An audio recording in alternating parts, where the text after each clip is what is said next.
주님의 이름으로 사랑하고 축복합니다.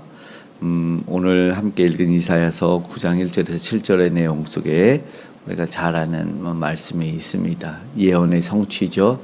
이 땅에 오신 예수 그리스도에 대한 예언이죠. 동정로 탄생이 예언되어 있고 흑암에 앉은 백성에게 빛이 임하였다. 그리고 마지막에 읽었던 7절에 하나님의 열심, 여호와의 열심이 이것을 이룬다라고 말씀하고 있습니다. 어둠에 앉아있다가 빛을 본 백성들이 어떠할까요? 오늘 본문의 사실 배경은 그러하지요. 1절에 보니까 흑암에 앉은 이들 이야기하고 2절에 흑암에 행하던 백성이 큰 빛을 보고 이렇게 9장 2절에 이야기를 하고 있습니다. 은혜의 때가 온 것이지요. 어둡고 그리고 죽음의 위기와 당시의 배경은 물론 이 외세 침략이겠죠. 이방 나라들이 그 열국 백성들이 이스라엘 이 유다를 괴롭히고 이제 아수르는 북이스라엘 패망시키고 그런 힘겨운 상황 속에서 주님은 메시지를 주시는 은혜의 날 회복의 때를 말씀하십니다. 이 열과 열심히 이것을 이루는 것 바로 하나님의 이 은혜와 사랑이다라는 것을 알고 있습니다. 사실은 고통의 시간이 끝이 나는 것이고 분명한 구원을 말씀하는 이 본문에 보면은 한시도 하나님이 잊지 않으셨다는 것을 알 수 있게 됩니다. 그 고통 가운데 있었던 힘들었던 그 모든 것들을 알고 있었습니다. 힘들다고 사실은 주님을 포기하는 상황이 만들어지는 것이 아니라 힘들수록 더 어려울수록 하나님을 찾아야 되는 것이 어쩌면 당연히 마땅합니다. 다윗이 하나님의 부재를 경험하지요. 어찌하여 하나님 잠잠하시고 대적들을 내 눈앞에 그렇게 놔두십니까? 근데 그 시편의 이야기를 들으면 다윗이 하나님이 없는 것 같은 상황에서도 끝까지 기도하고 있다는 것을 알게 됩니다. 하나님에게 매달릴 수 있는 하나님이 답이다라는 것이죠. 2절의 말씀을 함께 읽어보겠습니다. 흑암에 행하던 백성이 큰 빛을 보고 사망의 그늘진 땅에 거주하던 자에게 빛이 비치도다. 얼마나 기뻤을까요? 흑암에 있었던 자들이 빛을 보았으니까요. 그리고 사망의 그늘진 땅에 거주하던 자들이 또 빛을 보았다. 이렇게 말합니다. 두려운 이들이 그리고 죽음이 눈앞에 펼쳐졌던 이들을 어떤 것이 빛이 그래서 희망이죠. 내버려도 지지 않았던 하나님. 오늘 우리도 그 하나님을 대망했으면 좋겠습니다. 성탄의 계절이지 않습니까? 어떻게 기쁨으로 성탄을 맞이할 수 있을까요? 그 주님이 바로 그런 분이다. 그래서 내가 지금이 힘들고 곤고하고 궁극적으로 이 영혼의 소망이 없음을 그대로 두시지 않는 우리 주님을 소망했으면 좋겠습니다. 그렇게 어렵고 힘들어도 여전히 주님을 찾을 수 있는 여전히 주님에게 기도할 수 있는 저와 여러분이 되기를 소망합니다. 3절에 그리고 4절에 그분이 오셨을 때에 대한 이야기를 하십니다. 추수하는 즐거움이 당연히 오는 거죠. 3절에 탈취물을 나누는 즐거움. 그리고 4절에는요 압제자의 막대기를 꺾고 멍에를 끌어버려요. 이게 얼마나 행복한 기쁘고 즐거운 날이냐라고 기록이 되어 있습니다. 하나님이 다스리시고 통치하시는 그 창성한 나라가 오면 기쁨이 회복되는 것입니다. 비록 어려움이 있었고 어둠이 있었지만 힘든 일이 있었지만 여전히 과거의 고비가 있을 수 있지만 그러나 그것이 끊어질 날이 분명하게 온다는 것을 이야기하고 있습니다. 즐거움의 때가 온다라는 것입니다. 모든 것을 주님은 알고 계시고 앞서 흑암에 앉았던 그 모든 우리의 상황들을 한시도 잊지 않으신 분이다라는 것입니다. 그러면서 말씀하는 것은 우리에게 누구를 주시냐? 다시 한번 온전한 통치자 영원한 그리스도를 주신다라는 것입니다. 우리 잘 아는 것인데요. 6절의 말씀 한번 읽어보겠습니다. 6절입니다. 이는 한 아기가 우리에게서 낳고 한 아들을 우리에게 주신 바 되었는데 그의 어깨에는 정사를 메었고 그의 이름은 기묘자라 모사라 전능하신 하나님이라 영존하시는 아버지라 평강의 왕이라 할 것임이라. 아멘.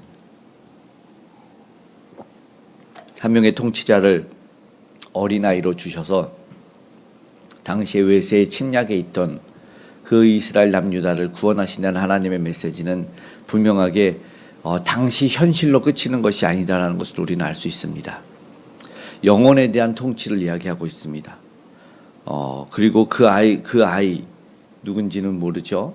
이사야는 이상은 봤겠지만 실제로 예수님이 누구신지는 분명하게 알 수 없었지만 그분이 어떠한 능력과 어떠한 이 통치권을 가지고 계신지를 몰랐지만 6절에는 분명하게 설명을 하고 있습니다. 하나님께서 보내시는 메시아다는 것이죠. 구원을 얘기합니다. 당신 눈앞에 있는 현실만이 아니라 괴롭힘을 당했던 그 이방의 마지막 멸망을 말씀하시기 위해서 이 예언을 주시는 것 넘어서서 반드시 궁극적인 영혼의 그리고 인류의 문제를 해결하실 영원한 통치자를 보내주신다라는 이야기를 하고 있는 것이죠. 이게 잠깐의 회복이 아닙니다. 진정한 회복을 얘기하는 것이죠. 오늘 우리는 지금 당장에 벗어나면 좋겠다는 이 상황 속에서 하나님이 생각하시는 우리의 구원과 우리의 회복은 그것이 아니라 하루가 아니라 영원을 이야기하고 있다는 것입니다. 1년을 계획하는 사람이 지혜롭지만 영혼을 계획하는 사람들은 따라갈 수가 없을 것입니다. 오늘 우리는 어디에 소망을 가지고 있어야 되고 어디에 투자를 하고 있어야 되는지를 생각해 보아야 된다라는 것입니다. 영원한 그리스도 메시아를 보내주십니다. 세 번역으로 6절의 말씀을 한 번만 제가 더 읽어보겠습니다. 한 아기가 우리를 위해 태어났다. 우리가 한 아들을 모셨다. 그는 우리의 통치자가 될 것이다. 그의 이름은 놀라우신 좋은 자, 전능하신 하나님, 영존하시는 아버지, 평강의 왕이라고 불릴 것이다. 아멘. 우리를 위해 태어났다. 그 아기가 통치자가 될 거랍니다. 그 아기의 태어남에 대해서 분명하게 이야기를 하고 있지요. 그리고 이어지는 그분의 능력과 위치를 말합니다. 이 성탄 사실은 말구유에서 짐승의 밥통에서 태어나신 예수님이시지만 그러나 그분의 통치야 우리가 업신여길 수 있는 그것이 아니다라는 것입니다. 그분의 통치와 능력은 끝이 없고 영존하신 아버지. 그러니까는 에베소의 말대로 하나님과 동등되시나 그것을 취하지 아니하시고 종의 형체를 가지사 육신의 몸을 입고 오셨다라는 것을 놀라운 말씀을 하시는 것이죠. 신비죠. 신이면서 동시에 인간이시고 인간이면서 동시에 신이시고 가장 낮은 자의 피조물의 형상으로 입고 오신 그 주님이 하나님과 동등되시지만 평강의 왕이다라고 말씀을 하고 있습니다. 인간의 통치자가 평강의 왕이 될 수는 없습니다. 진정한 평강은 샬롬의 왕은 하나님 편에 있기 때문입니다. 우리가 이제 성탄이 곧 맞이하게 되는데 그날이 어떤 날인지를 분명하게 이야기하고 있습니다. 이전에 누리지 못했던 영원한 평강을 얻게 될 것이라는 것을 기억했으면 좋겠습니다. 왜냐? 온전하신 통치자, 그 어린아이의 통치를 받게 될 것이기 때문에 아이의 통치를 주도권이 바뀝니다. 오늘 우리는 누가 주인이었을까요? 스스로에게 아니면 어떤 권력에게 아니면 보이지 않는 권세 아니면 물질이 우리의 통치자가 될 수도 있었으나 그러나 통치자가 바뀌는 주도권 이전의 날이 분명하게 오는 겁니다. 7절은 제가 이 세 번역으로 바로 한 번만 더 읽어드리겠습니다. 그의 왕권은 점점 더 커지고 나라의 평화도 끝없이 이어질 것이다. 그가 다윗의 보좌와 왕국 위에 앉아서 이제부터 영원히 공평과 정의로 그 나라를 굳게 세울 것이다. 만군의 주님의 열심히 이것을 반드시 이룰 것이다. 영혼을 또다시 이야기합니다. 그 메시아는 잠깐 너희의 그 나라를 회복시킨다는 예언이 아니었어요. 놀라운 예언을 이사야가 하고 있습니다.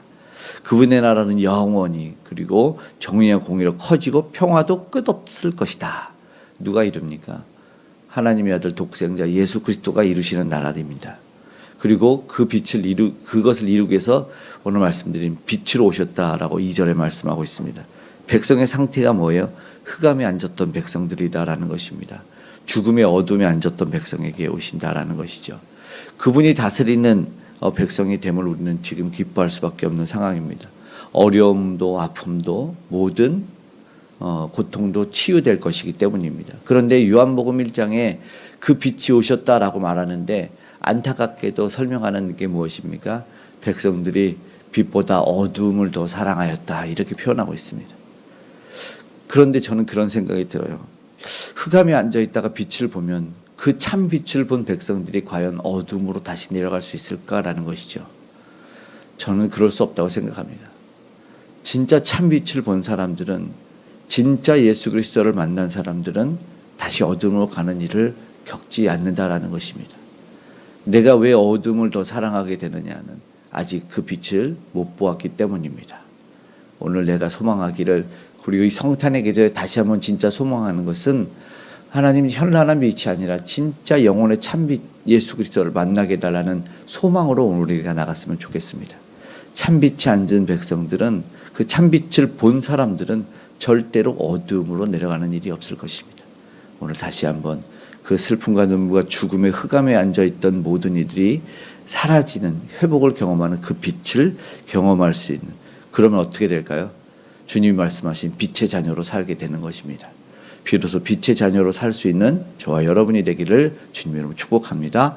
아멘. 기도하겠습니다. 사랑의 아버지 하나님, 고마고 감사합니다. 놀라우신 말씀을 은혜와 감사로 받습니다.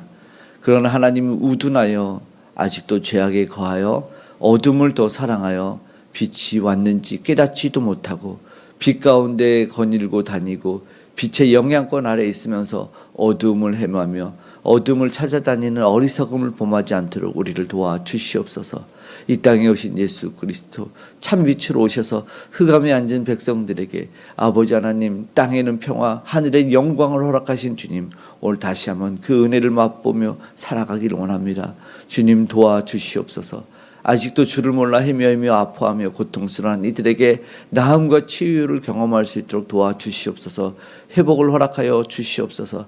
아픔의 눈물과 슬픔과 모든 상황이 변하는 일들을 주 약속의 말씀 따라 행하여 주시옵소서. 그 빛의 거함에 다시는 어둠으로 내려가는 자들 되지 않냐도록 이 나라 이 민족 또 세계 열방에 은혜를 베풀어 주시고, 그 참빛 되신 예수 그리스도를 온전히 전하는 우리 선교사님들과 오늘도 동행하시고 함께하여 주시옵소서. 이 나라 이 민족에게 함께 하셔서 어둠을 찾아다니는 이들이 없게 도와주시옵소서.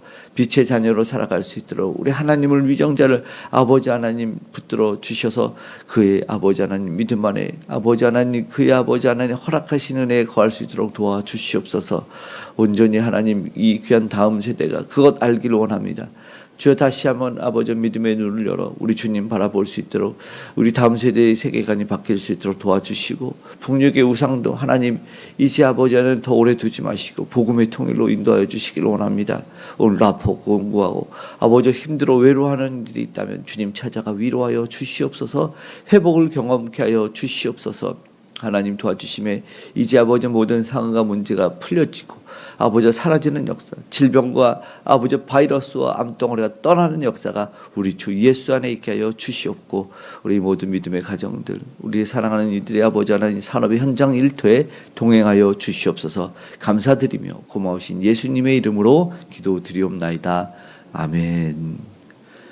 하늘에 계신 우리 아버지, 아버지의 이름을 거룩하게 하시며 아버지의 나라가 오게 하시며 아버지의 뜻이 하늘에서와 같이 땅에서도 이루어지게 하소서. 오늘 우리에게 일용할 양식을 주시고 우리가 우리에게 잘못한 사람을 용서하여 준 것 같이 우리 죄를 용서하여 주시고 우리를 시험에 빠지지 않게 하시고 악에서 구하소서. 나라와 권능과 영광이 영원히 아버지의 것입니다. 아멘.